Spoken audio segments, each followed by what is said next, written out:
Baik buruk citra destinasi pariwisata di mata dunia sangat dipengaruhi jajaran petugas di garis depan, salah satunya pramuwisata. Oleh karena itu, pramuwisata diharapkan senantiasa meningkatkan kompetensi dan menjunjung norma serta nilai luhur bangsa Indonesia. Pariwisata di mata wisatawan Nusantara maupun mancanegara sangat ditentukan orang-orang yang bekerja di garis depan industri pariwisata, seperti pramuwisata atau guide. Perilaku pramuwisata akan sangat mempengaruhi pandangan wisatawan terhadap suatu destinasi wisata. Menurut Ketua DPP Himpunan Pramuwisata Indonesia, Sang Putu Subaya, pelayanan dan pemaparan yang kurang maksimal tentang suatu objek wisata bisa mempengaruhi citra destinasi. Bali sebagai penyumbang devisa terbesar di bidang pariwisata seharusnya diperhatikan pemerintah. Sang Putu Subaya berharap pemerintah menganggarkan dana untuk membina dan mendidik pramuwisata agar memiliki pengetahuan dan wawasan luas, serta melayani dengan baik tamu yang dibawa.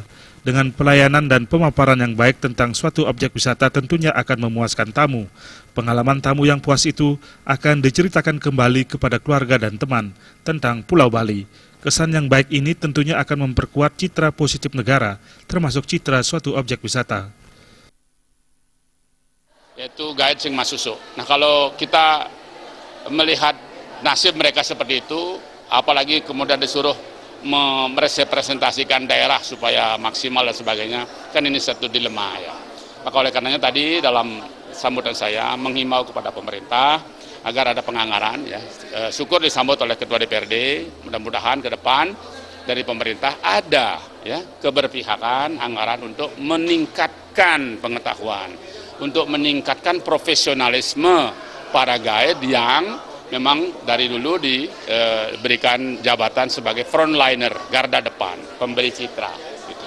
Jadi baik buruknya sebuah destinasi memang tergantung juga ya orang-orang yang terdepan ini seperti itu. Kebutuhan pramuwisata di Bali diprediksi akan terus bertambah seiring dengan program bebas visa oleh pemerintah pusat.